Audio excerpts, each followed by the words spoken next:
Kung ikaw ay gumagamit ng AI at hindi mo siya tinitrain o hindi mo siya inaayos o hindi mo siya pinaprompt ng properly, ito yung magiging kalabasan niya. No? So, looking at the screen, you would see halatang halata AI ang gumawa. Una sa lahat, why is it AI? Paano ko nalaman na AI? Usually, ang AI, especially ChatGPT, na naglalagay ng data. Second, naglalagay siya ng mga emojis. Yung mga third, malalaman mo kung AI ang gumawa is very, paano ko ba sabihin?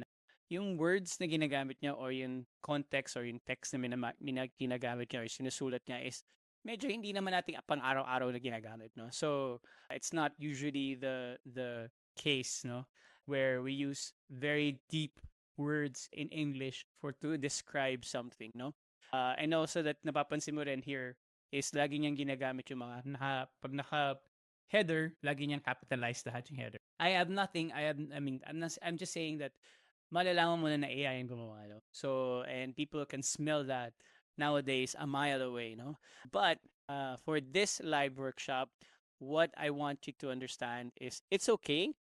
You can come up with this as long as the message comes across clear. But kung kayo ay you want to represent your business or represent yourself or your company or whatever your brand na consistent to who you are and what you talk about and how you do the style that you write, and you just want to have an AI assistant or AI assisting you in developing all that style as well, then this live workshop, live webinar is really for you, no? So if you have any questions, you can always ask later, no? So binigyan ko na ito example because this is what we're used to. You would see this in Facebook, you would see this in Instagram, you would see this in Viber, you would see this in Telegram, you would see this in Discord, Reddit, whatever, no? So makakalata mo agad na AI ang gumawa, no?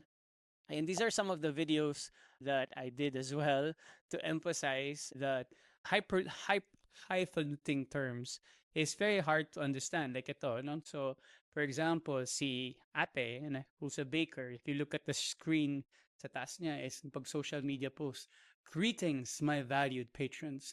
We invite you to delve into the exquisite tapestry of flavors in our artisanal bread offerings. No, walang normal na Pinoy nagagamit ng words na greetings, valued praise. Wala ring normal na Pinoy gumagamit ng delve into. So pati si ate na ako confused na rin. No? Kung bakit ganito na magsalita siya, no? Hindi ko na kaya. Siguro yun ang iniisip niya. And here's another one. Another So si kuya namumblema dahil sa kanyang branding as well. another Ulit na naman screen. siya. So ito naman ginawa ko about for students naman. If you heard what she said, I don't know, I don't know what you're trying to say. It makes no sense because AI, especially if you don't prompt it correctly, would write things the way it was trained. So ganun lang kasimple yan. So and especially sa atin sa mga Filipinos, no, we have certain context. We have cultural context. We have contexts that are based in humor. There are contexts that based on our lifestyle, similar to other countries na maintindihan natin yung hindi yan, turo ka, naiintindihan natin yan doon, di ba? Or in context na ng mga jokes, nagigets kagad natin, no? So, but AI doesn't, the AI wasn't trained like that, no? ChatGPT was not trained like that.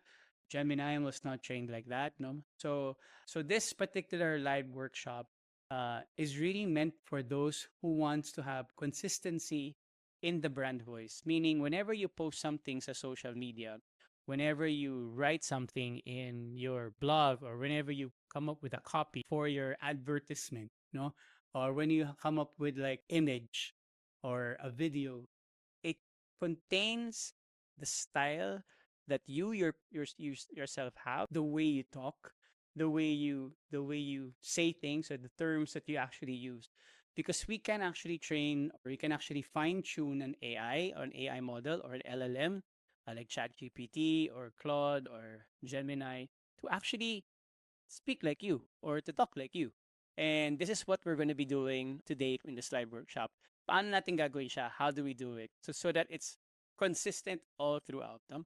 So this is going to be a deep dive on how to basically fine tune a model using examples that we have. No? So objective ko dito is maging iwas tunog robot yung ating mga posts. So how to train AI to sound like your unique brand. So ang gusto natin is it sounds genuine, na ikaw yung nagsalita, na ikaw yung nagsulat, ikaw yung lumalabas. No, so madaya ba siya? Hindi naman, kasi ginagawa mo, sa'yo pa rin yung gagaling yung information. Humingi ka lang ng tulong sa assistant mo, which is the AI, to be able to write similar to you. Ito nga, kaya nga mayroon ghostwriters, may mga copywriters who work on different brands. They have to understand the brand voice, they have to understand the context, ano yung pinag-usapan. Like, a very good example that I think who has a very consistent branding is Ampas. From their promotions sa in-app to their Twitter post to their Facebook post, very consistent sila ng kuha nila yung, kuha nila yung Pinoy na humor, no? So, etong ano na to, etong live workshop na to will teach you that, no? So there's actually a four step na gagawin natin, no? First step is to escape the generic robot trap. So we may escape. So gagawin natin, pag-aaralan muna natin, ano ba yung bakit nagiging impersonal ang AI o bakit ganito siya nagsasalita. And then, switch natin siya to the second step, tutuluan natin siya ng tamang prompt or to train natin siya. Quote unquote train. Meaning, bibigyan natin siya ng context na ito yung brand natin. And gagawa tayo, pangatlo, gagawa tayo ng framework. No? So yung framework na to, ito yung magiging basehan natin ngayon or basehan ni AI on how to come up or how to, whenever you need to produce something, consistent na siya. Ito yung kalalabasan niya lagi. Kasi, and tsaka ito, one step na, I mean, isang malaking or isang mabigat na trabaho lang in the very beginning, and then eventually everything would be. And then, yung fourth step is yung ating demo, how we're gonna be doing this, no? So, yan ang ano natin, yan ang gusto ko malaman. So, yung why natin is baka ginagawa to ng AI, yung first step. Yung what natin, tuturo ko sa inyo yung tamang prompting, no? And then yung third natin is how we're gonna make sure na tama yung prompting na ibibigay natin. And then yung fourth is yung mga examples na.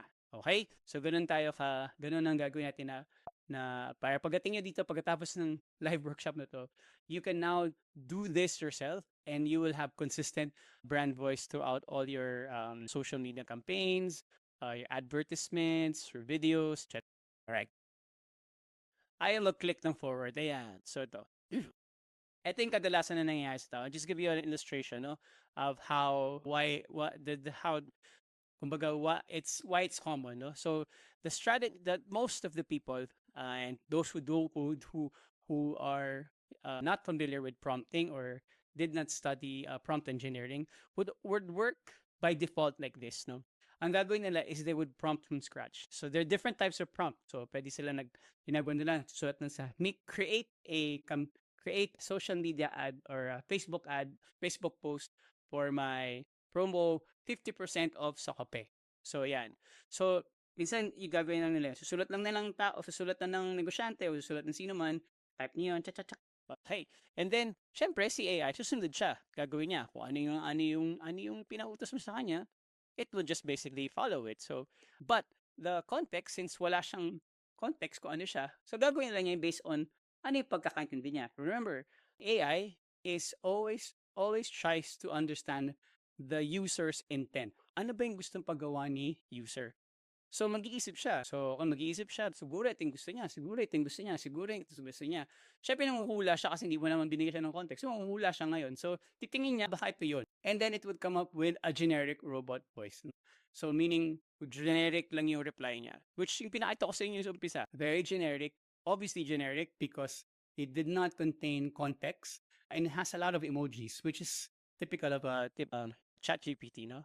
And then, babalik sa'yo, babasahin mo siya, hindi to ganito yung gusto ko. So, uulit ka na naman. So, tatry mo ulit. And then, babalik ka na naman. So, ulit mo ulit. So, paulit-ulit na yung cycle. Kaya tinawag siya sayang na oras cycle. Kasi until eventually you get it right. But you've probably spent like maybe, I don't know, 1 hour or 2 hours or more in just coming out with that process, no? And then you would have to repeat the same thing over again. Meaning, pag may panibago kang gagawin na ad or pag may nagbagong Facebook post or Instagram post, whatever, uulitin mo na naman siya yung copy, no? So, same cycle again. So, what happens to you is that as you do these things, if this is your work, you will constantly repeat the cycle. And you don't want that. Meaning, I'm sure you don't want that. I'm sure your boss doesn't want that or your client doesn't want that na you would spend hours defining this thing. So this is I'm going to give you a solution to end all of that, no? So because para lang Parang kang idea na how you can utilize whatever subscription you have, Gemini, Claude, or ChatGPT, to 10x, no, to make everything faster. Okay? So, yan ang ating ng yan ang ating objective. Bubalik siya to. Bakit siya bumabalik? Ayan. Okay. So, the goal natin is we will now stop treating AI as like a search engine, like Google search, and we will treat it like a new member of our team. So why is that mindset important? That mindset is important because you have to look at AI as not as a robot, but as a team member who needs to understand your business, who needs to understand your work, who needs to understand your lifestyle, who needs to understand your clients. So meaning, look at that as another person, not as a robot na tinitrain mo. And like any human beings, when you hire an executive assistant or personal assistant, when you hire a secretary, when you hire a team member for your team, for your for your company, you train that person, right? You give them, oh, ito yung ano natin, ha? Ito yung ganito yung tsura ng logo natin, ganito yung color ng logo natin, ha? Ganito lagi sinasabi natin, ganito yung font na gagamitin mo, ganito yung colors na gagamitin mo, ha? O ganito yung lagi natin nilalagay sa very ending, yung tagline natin, ha? 'Di ba? So, it's normal for us. So similarly with AI, you have to do the same thing, no? This will work for all different kinds of LLMs you're using, whether you're using ChatGPT, whether you're using Claude, or you're using Gemini, no? So this is how we are unlike before, the old way, which is like you just create a random chat. Now you just open a chat in ChatGPT, or and then you just type lang ng mga prompt, and then you get results. And ang gagawin natin ngayon is we're gonna create a project or a gem or a parang sort of a folder, no, where we have this, the tone of voice, we have the product list, kung anong may product list ka, meron tayong target audience, may sample articles tayo. Ipi-preload natin siya on the AI, no? So that the AI now will have reference and will now have a database, or will have now an idea of ano ba yung gusto ni kuya, ano ba yung gusto ni ate. Kasi meron na siyang re-refer. Ito yung typical na kung meron tayo sa opisina, kung gusto niyo physically, parang ito meron tayong filing cabinet. Yung filing cabinet na yan, meron naka-arrange na yung mga folder ng client natin, ng mga project natin, ng mga pinag-uusapan natin. So, nakasave lahat yan doon. So, ganun rin siya. So, except this time, we're gonna be doing like a virtual folder, no? So, the folder analogy that I want is like, okay, bago tayo mag-usap, AI, bago kita bigyan ng instructions, ito muna yung rules natin. Ito yung kailangan mong isipin. Kailangan basahin mo muna to. Intindihin mo muna to. So this is basically called the systems instructions. And all LLM have that, no? All like ChatGPT, Gemini, Claude, they have a section. I will show it to you later. Called system instructions. So system instructions na yan are guidelines of what the AI should follow and what the AI should or should not do, no? So, may context. In other words, meron na siyang parang rules na susundan. Alright? So, yan gagawin natin for the big three, no? Kasi the big three as an example, because many people in the Philippines actually use ChatGPT. Some people use Gemini because libre lang yung Gemini kung may Gmail ka. And others naman, the minority probably use Claude. So not everyone knows Claude, but I'll give you all the three examples for all three, no? So that you can use it for all three naman. So regardless of which LLM you're using, when I say LLM, I mean large language model, which all of these are, or I would say conversational AI. I'll give you you can use it to all three, no? So ang gagawin natin ng game plan natin. So this is the how, or this is the framework we're gonna be putting everything, no? Is first, it's called the AIR or air framework. Hangin. Yeah, isipin niyo na lang, hangin siya. Air. Okay? Analyze. So A, analyze muna natin. We will define the unique brand voice. Ano ba meron tayo niyan? And the second one is we will instruct. Bibigyan natin siya na very, clear instructions or objective instruction, effective systems instruction. And then yung pinaka-last is we will refine, no? And the refinement always happens when you start conversing with it and chatting with it. All right. So, paano mo mag-analyze ng brand? So, ito yung de-define mo lagi. Papakita ko sa inyo yung magiging makukuha nyo after the webinar, no? Okay? Yeah, sige. Sa sample lang ako muna para makita niyo sa screen, no? Here you go. Yan. So, ito yung bibigay ko sa inyo. You can access this in the materials ng webinar section ng AI for Pinoys. This is basically the master system instruction template that you can use. So, in the first part, ito yung context lang, no? So, para magets nyo lang. So, may role, may objective, may core personality. So, this applies to anything you want the AI to do, no? I'll give you an example of them later on. So ano yung papagawa mo sa kanya? For this particular case, we're asking the AI to be like the senior marketing copywriter. So copywriter siya, ang trabaho lang niya is to create descriptions or titles or viral hook titles, descriptions for the social media post in Facebook, for Instagram, or for sa TikTok or sa YouTube. Depende. So ano yung kailangan niyang gawan ng sulat, no? So magsusulat siya, no? And then ano yung personality? The personality is basically how it will translate the words. May pag masungit ba siya? Mabait ba siya? Authentic ba siya? Depende kasi like for example in certain brands like Angkas, mukhang funny siya, no? Kasi malagi siya may mga jokes. So that's their brand voice, no?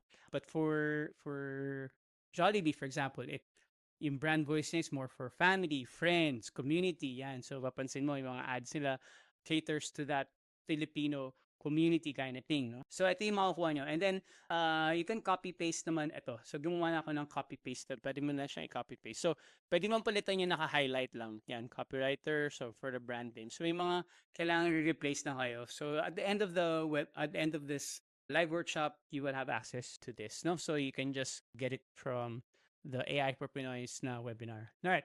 So, yan ang ating goal, objective, para meron na kayong panggagamitan. So, you know who you are, explain ko lang who you are not. So, pwede ka maglagay rin ng who you are not, meaning, yung ayaw mo siyang mag-act ng ganito, ayaw mo siyang, hindi siya form, wala siyang ginagamit na M-dash, walang emoji, ganyan. So, pwede mo rin palitan yung tone. So, kung gusto mo siyang funny o gusto mo siyang serious, gusto mo siyang formal or gusto mo siyang casual. So this one will define the personality of your AI. So like all of us have our own personalities, no? So it's like mimicking or imitating our own personality. Ilalagay na. I'll give you an example. Like whenever I write for AI for my personal blog, I have a style na lagi ako nag-English, Taglish, English, Taglish, English, Taglish. Tapos lagi ko introduction is, hello, this is G. So, this is G. Lagi ko na introduction yan. So, what I did, if I have like stories to tell, what I do, ginawa ko is I actually created already an entire AI assistant that knows exactly how I write. So, siya yung blog assistant ko, no? So, nilagay ko na rin yung mga examples of all the things I've written before. Nilagay ko na yung system instructions. So, now, whenever I give stories, when I tell it in bullet points, it can now turn those bullet points into full-blown blog articles kasi kuha na niya yung style and brand voice ko. So, the next one is we instruct the AI. So, ito yung sinasabi sa inyo. So, how do we do that? So, there's a way of doing that. I'll give you a sort of like a demonstration on, like for example here, since I create AI webinars for AI, I create webinars for AI for Pinoys, meron akong system instruction. So yan, so this is an example of that. We'll deep dive into this later on sa demo, but gusto ko lang makita nyo how it works, no? So you can create kasi projects in Claude.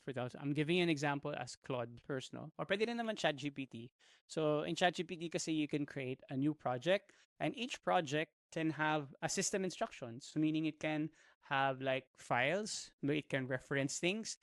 It can also have a specific instruction. So ano yung kailangan niyang gawin, no? So this is an example. I'll do this later on para makita niyo kung how it works for each of the AI, no? So, Gemini, Claude, or Chat. So, yan ang gagawin. So, yan ang example yung kailangan nyo gawin. Instruct. So, yung I na. We will have this. We will upload, yan. We will write instructions and then we will upload our knowledge. Yung knowledge natin, ito yung mga blog articles na sinulat mo, yung mga Facebook posts na sinulat mo, yung mga reply mo sa customers, no? So, paano ka nag-reply? all those are actually knowledge-based, no? Knowledge yan for the AI. Gets na niya, lagi pa siya naglalagay ng, o lagi pa siya naglalagay ng best. Lagi pala siya naglalagay beshi, ganyan. So, the AI would understand na pag nagsulat siya next time, lalagay niya yung word na best. Lalagay niya doon na beshi, lalagay niya ganyan. So, naiintindihan niya? So, ganun ang maging output, no? And then, we will refine it. So, it will not happen immediate, meaning this is going to be a regular thing. So regular thing na nangyayari. So you will prompt, you will give AI would give an output, you would read it, and it says, "Di siya okay pa." We update it again and you give a prompt. But importante lang dito, as you refine it, as you go through the process, eventually wala ka nang gagawin, no? And it's just a one shot deal, no? All right. So this particular live workshop is really very useful for yan, mga freelancers or virtual assistants. Mas lalo na for business owners, no? Kasi you can train an AI to be like a customer service representative replier, okay? So pag may mga increase ka sa Facebook, hindi mo alam paano sagutin, especially kung may nagagalit or may irate customer na nagko-complain. How do you reply to that, no? So you can actually train an AI. You just have to give your frequently asked questions, you give your how you always reply, and then magigets na niya. So next time, hindi ka na affected. Hindi ka na affected pag may nagalit sa'yo. You just copy-paste, bigay mo lang kay AI, how do I reply to this? Ayan, so siya yung gagawin na reply. And copy-paste that, paste it, Facebook Messenger. Pag may message ka na sa Facebook page nyo. And then other one is for really meant for students and researchers, no? So students, because you make a lot of papers, but you also don't want the AI to make your papers for you, no? But so in other words, you have to train the AI to write the way you write. No? So bibigyan mo siya ng context. And since you write a lot, pwede mo i-upload lahat yan sa kanya and it will actually understand paano ka nagsusulat. Okay? So this is available for you guys in the AI for Pinoy's na webinar material. So yan. So pimili ka. Unang checklist natin. Ano ba yung ginagamit mo? ChatGPT? Gumagamit ka ba ng Claude? Gumagamit ka ng Gemini?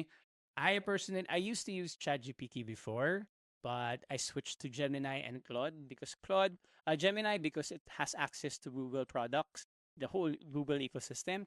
Claude because I like to code and I like using Claude to help assist me in coding.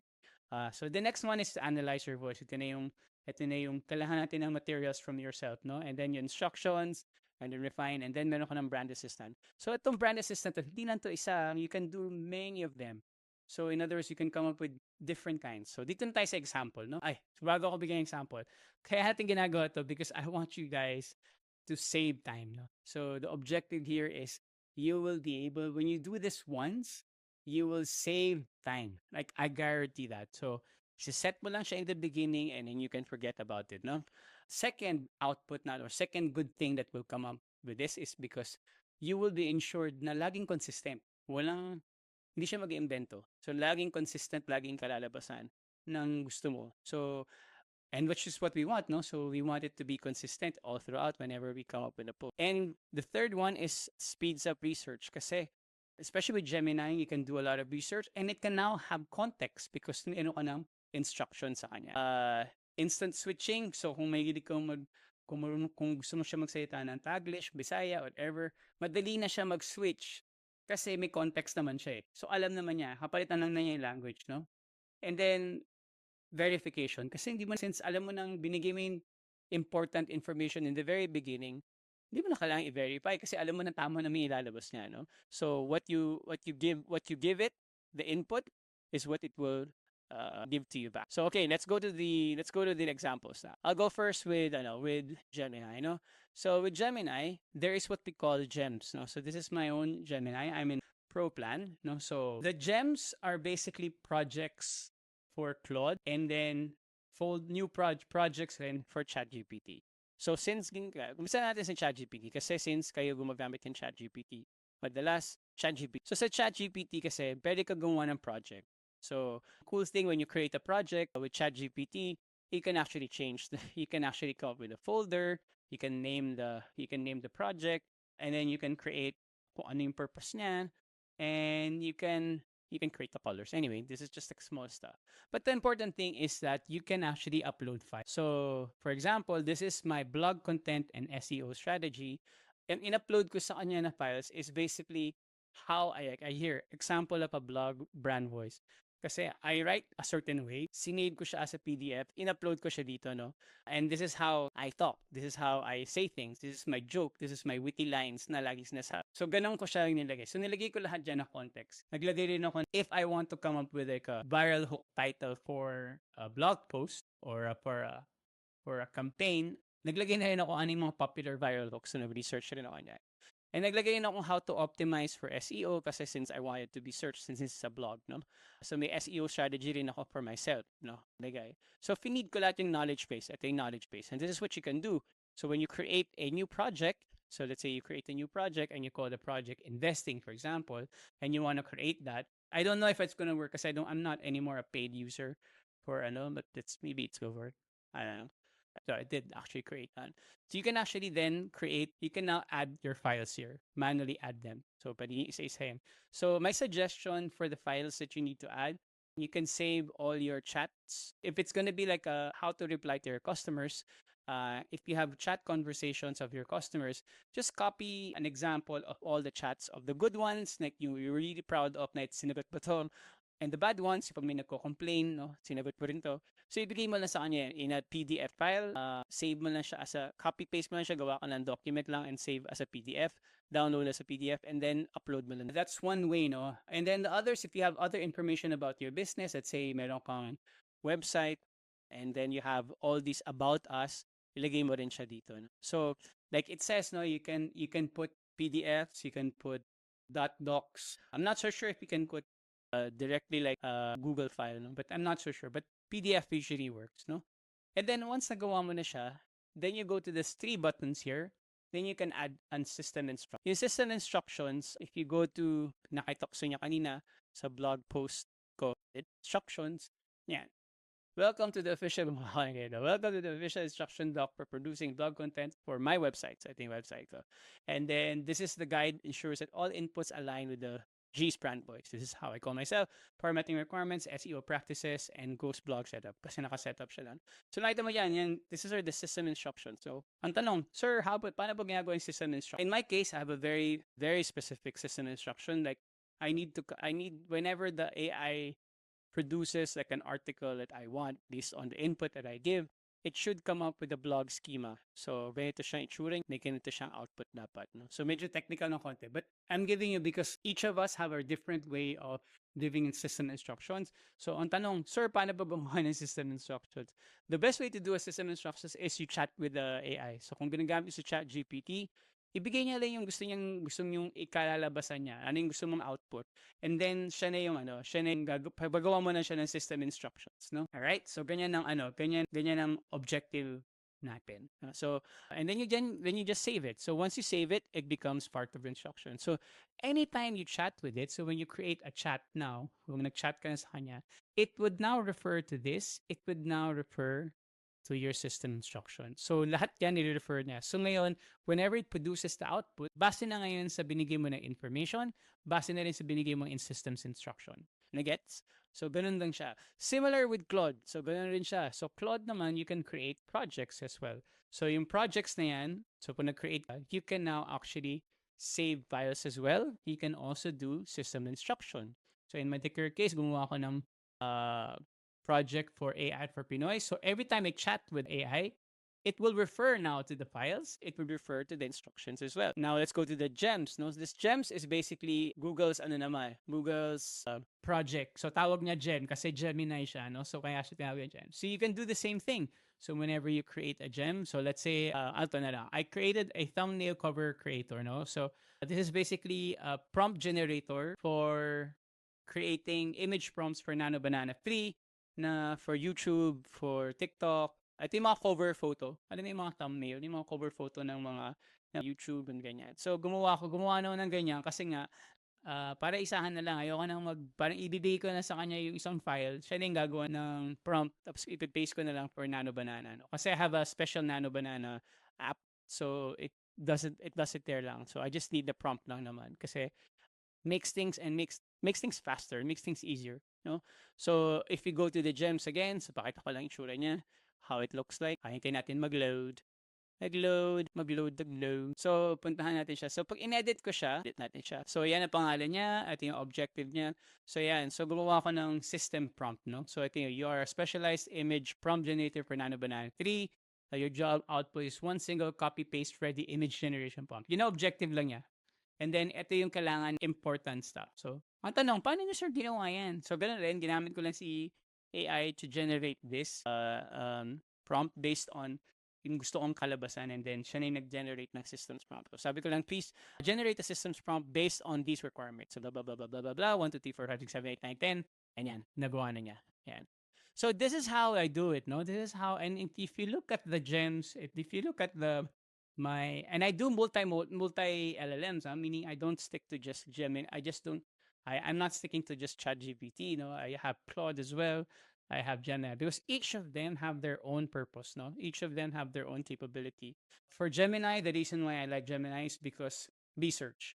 Gemini is very powerful because it can research real-time information from the web, from Google search, kasi it would connect to Google search. Second, it can research my own Google Drive. So it can go through all the Google documents that I have in my drive, and it will also come up with a knowledgeable output, no? So that's the reason why I like it. So for research purposes, at saka medyo siya yung medyo formal, strict, no? So pag tinignan mo siya, para siyang office worker na super formal, no? So yan ang purpose ko kay Gemini. Claude naman is my go-to for code. So and writing as well. So partly writing kasi magaling siya magsulat in the sense that yung copies, yung mga descriptions, Claude is really good, no? ChatGPT naman, I would say ChatGPT is really good in strategies, I would say, no? So meaning yung pag-breakdown, formats, markdowns, mga systems instructions, I usually go for ChatGPT, no? Kahit na free version siya, sulit pa rin. So na-gets nyo naman, no? So that's basically the output that you will get. So eto na yung pwede niyang gamitin. So, itong ginawa ko na, sinampulan ko lang siya muna as an AI copywriter. But you can change it to whatever, like an image generator, customer reply, Facebook reply, pwedeng gano'n ka-specific pa, pwedeng Instagram reply. Ay, kayo na bahala how you want it. Basta the general format, you just follow this one. So, this one yan. Sundan nyo lang to. So, copy-paste nyo lang to. Literally, copy-paste. Kayo na yung magpalit ng anong gusto nyong context, but basically, ka-copy-paste nyo lang. So, palit-palitan nyo na lang siya. Alright? So, ganun lang siya dali. And then, you will have consistent branding already all throughout. So, that's it, no? So, I hope you guys learned something new today.